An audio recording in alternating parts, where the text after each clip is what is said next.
On the show, in Launchpad, we have a look at the new Skoda Superb.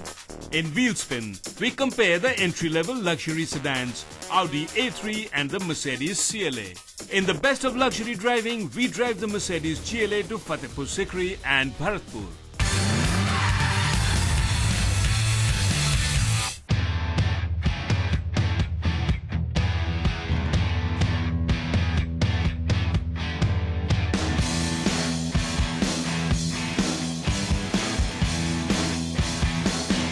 The flagship of the Skoda brand, the Superb, recently changed for the better as it began life in its third generation avatar.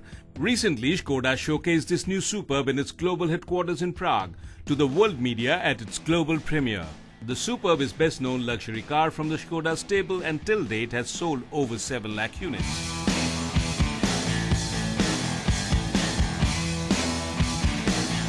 The new third-generation Superb that Skoda will launch in the middle of this year is a huge improvement over the existing Superb in almost every area. Not only it has a different styling with most of the exterior as well as the interior trim being totally new, but also in terms of dimensions and space it has changed. The wheelbase has increased by a whopping 80mm and this has generated more legroom and headroom and made the already roomy interiors even better. And the boot space too has grown to 625 litres, making it one of the largest by volume.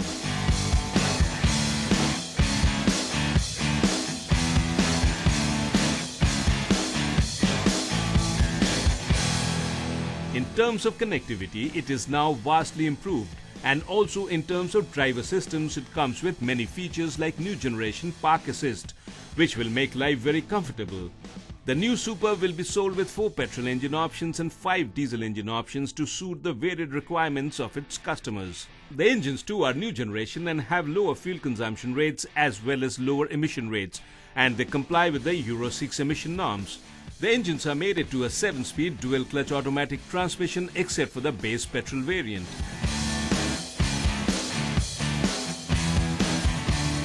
The Superb has been a car which has always been very comfortable with roomy interiors, and it seems that this new third-generation Superb will only improve matters further. And with its launch in India in the second half of this year, it will provide all who are looking for a big car with plenty of space and features a very viable option.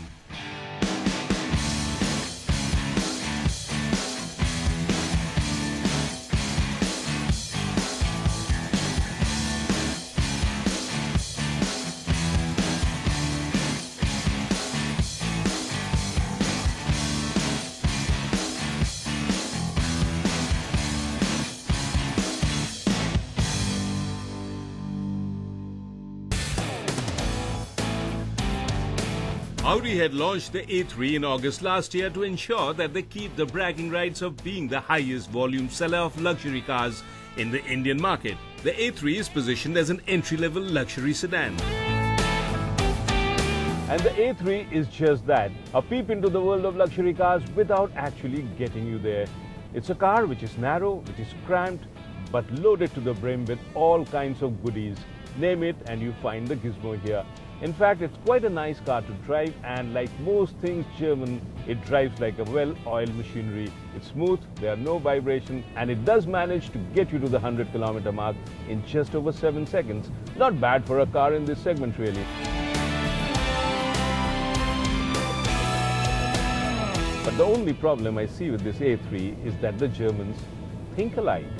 Not long after Audi parked this A3 in the Indian market, Mercedes came along with this.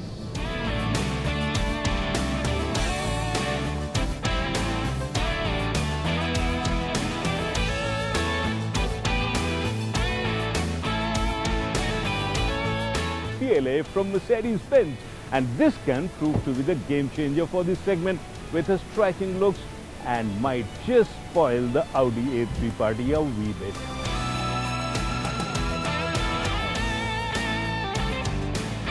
The first thing you notice about the CLA is her striking good looks. Any which way you look at it, the CLA appears to be a car which will catch the eye, with its sculpted tail lights and a bodyline which is a whole lot sportier than the A3. The A3 in comparison looks like a car which hasn't had a date with a designer in a long time.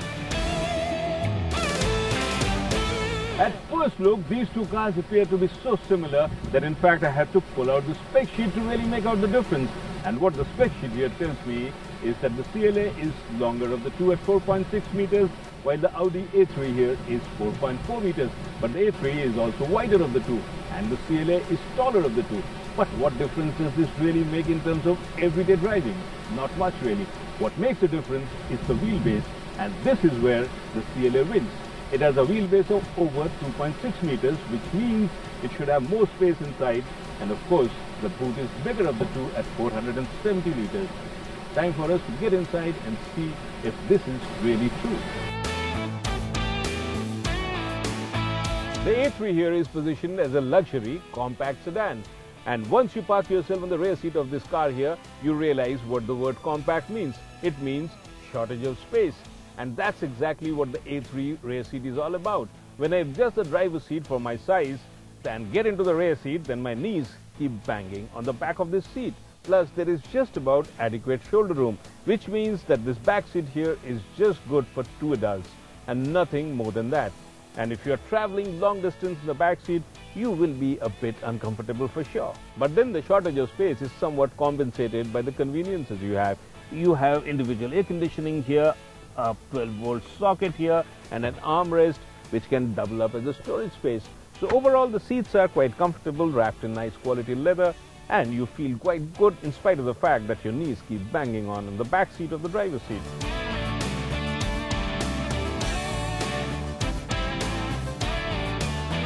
Well, I don't really need a measuring tape to tell me that the rear seat of the CLA does offer a whole lot more space than the A3. While my knees were digging into the back of the driver's seat, on the A3 here I have a comfortable 3-inch gap. And this tells me that I'm going to enjoy a long ride on the CLA a whole lot more than the A3. Plus it has all the conveniences that the A3 offered. Individual air conditioning vents, plus a 12-volt socket, plus of course the armrest with bottle holders. And I think this is going to be the car of my choice if I opt for a long drive.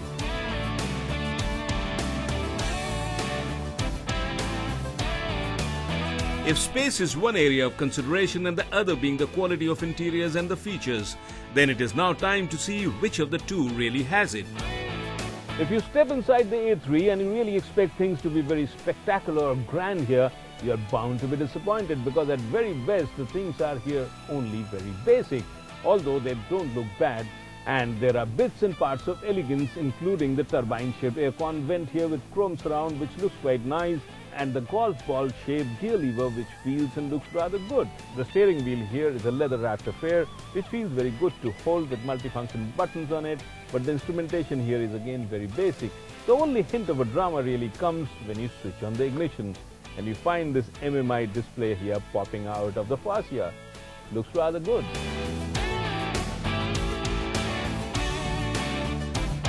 After the A3 here, when you move into the interiors of this CLA here, you feel that you have migrated into a whole new segment. This looks totally different and much more upmarket than the A3. It feels spacious, it feels cheerful and lively, and the dual-tone fascia here looks really nice. Although I have never really liked this large screen TFT display here. Although it's very functional, but it looks like it's been pasted on, and I've said this many times. But other than this, everything looks quite in place and elegantly designed, especially the instrumentation cluster, which looks quite neat. As you'd expect from any luxury brand, both the cars are loaded with gizmos. From navigation to sunroof, you have everything in here to make it an enjoyable experience. Although the interiors of the CLA appear to be better made and comes with a premium sound system with Burmester speakers and quality leather seats, the A3 also doesn't lack in creature comforts either, and sports features like an individual air conditioning, leather seats and a sound system with storage. But now it's time to get in behind the wheels and see how they drive.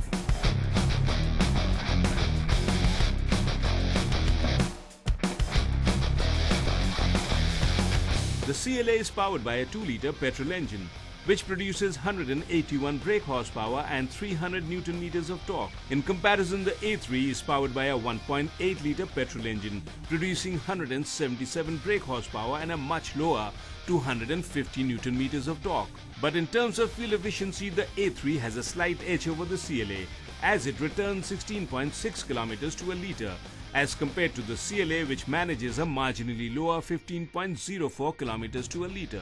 But in terms of driving characteristics, these two machines are quite different. While the A3 feels light and very easy to drive and accelerates easily to the 100-kilometer mark, the CLA on the other hand has a heavier steering and makes you feel as if you are driving a much bigger car. But on the highway, the CLA feels very planted and rock solid.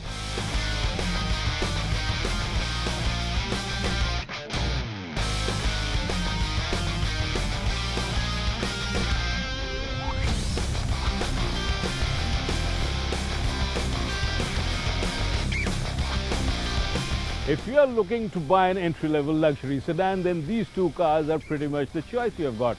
And after having driven both these today, all I can say is, sorry Audi fans, my clear vote goes to the CLA here, as she is the winner in every department you can think of. In terms of look, she looks absolutely stunning and gorgeous. In terms of the interiors, she has set a new benchmark for the entire segment.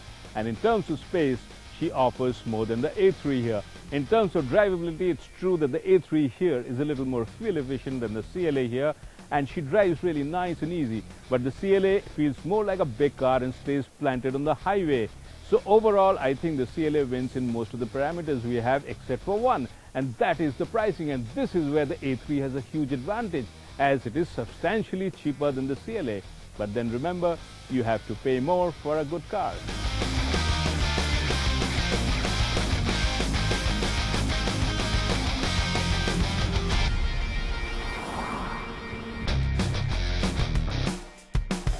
The Audi A3 is offered only in one gasoline trim, and it's ditto for the CLA as well. And in terms of pricing, Audi is more aggressive of the two, while Mercedes has chosen to go the premium way, loading their car with all the frills and pricing it accordingly at Rs 35 lakhs ex-showroom Delhi. The A3 is more reasonably priced at Rs 28.5 lakhs to ensure that it does attract the first-time buyer of a luxury car.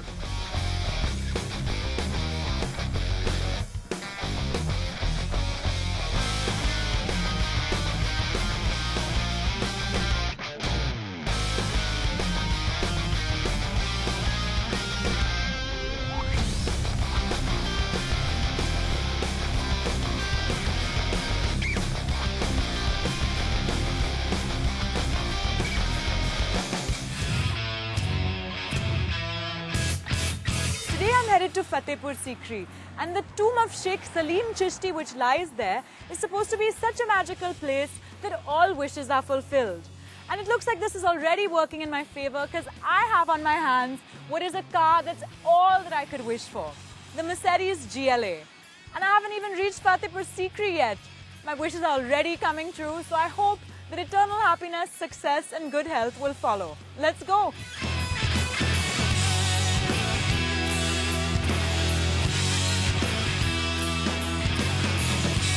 Driving the superb Mercedes CLA on an open highway feels pretty great. This is the 2.2-litre diesel and it churns out 134 brake horsepower and 300 Nm of torque. Now the interiors are familiar Mercedes territory. They're the 5 rotary AC vents, the tablet-like LCD display, these electrically adjustable seats with memory function, the GPS navigation, panoramic sunroof and 9-speaker stereo system. It's all here and it's all fabulous.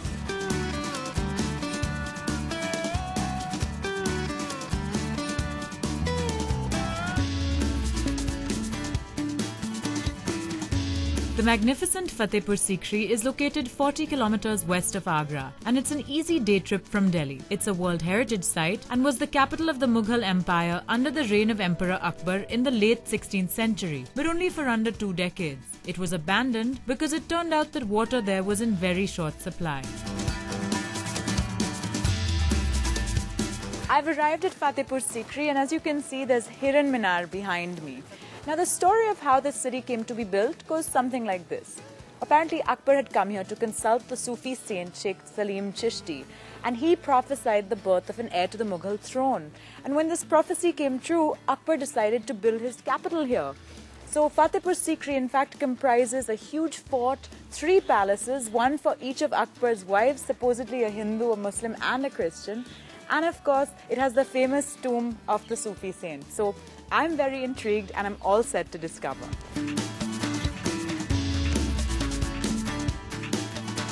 When you come to Fatehpur Sikri, a must visit is of course the beautiful Jama Masjid. The main entrance at the top of a flight of stone steps is through the spectacular 54-meter high Buland Darwaza, built to commemorate Akbar's military victory in Gujarat. Inside the courtyard of the mosque is the stunning white marble tomb of Sheikh Salim Chishti.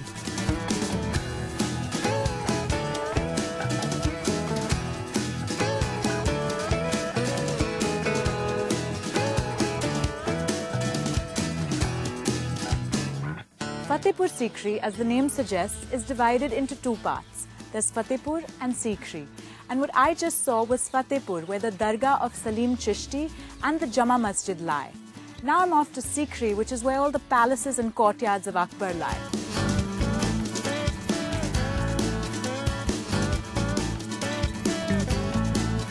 At Sikri, a large courtyard dominates the northeast entrance at Diwan-e-Aam, the large public hall. Now a pristinely manicured garden, this is where Akbar presided over the courts. It was built to utilize an echo sound system, so Akbar could hear every sound within the open space. Legend has it that justice was dealt with swiftly here. Apparently, public executions were carried out, with elephants trampling to death those found guilty of crime. The Diwan-e-Khas, or the private hall at the northern end of the Pachisi courtyard, looks simple from the outside, but the interior has an amazing carved stone central column. This pillar flares to create a platform linked to the four corners of the room by narrow bridges. Apparently, Akbar stood here and debated with scholars and ministers who stood at the ends of these bridges. Just west of the courtyard is the Ladies' Garden and the impressive Panch Mahal, a pavilion whose 5 stories decrease in size until the top one consists of only a tiny kiosk. Walking around, I found myself at the ornamental pool. Here, singers and musicians would perform on the platform above the water, while Akbar watched from his private pavilion.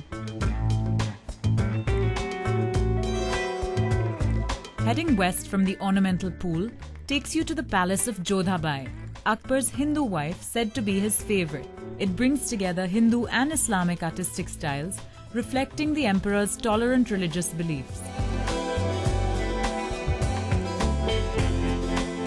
After spending the first part of my day in Fatehpur Sikri exploring the history of Akbar's rule, I'm now off to Bharatpur to take in some natural beauty.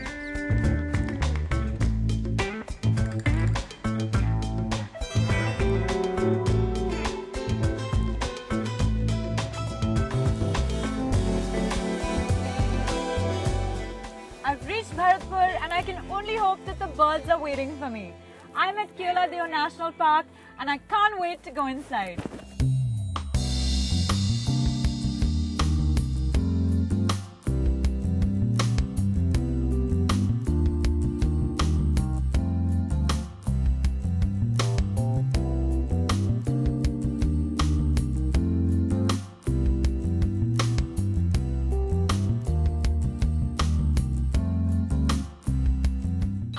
My beautiful GLA outside when I enter the park, so I decided to take a bicycle because I wanted to see as much of it as possible in the little time that I had. And a bicycle is really the perfect means of transportation around a bird sanctuary because it's noiseless and fumeless.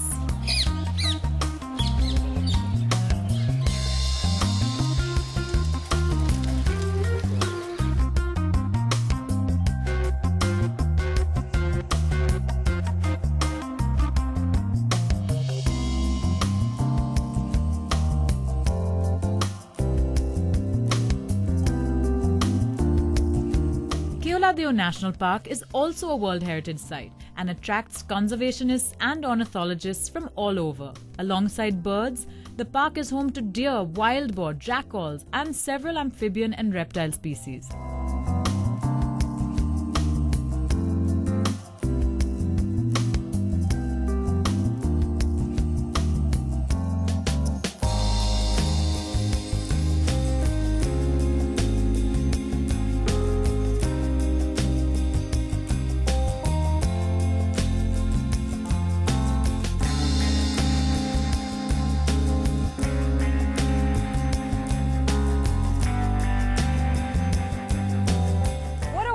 wonderful trip it's been.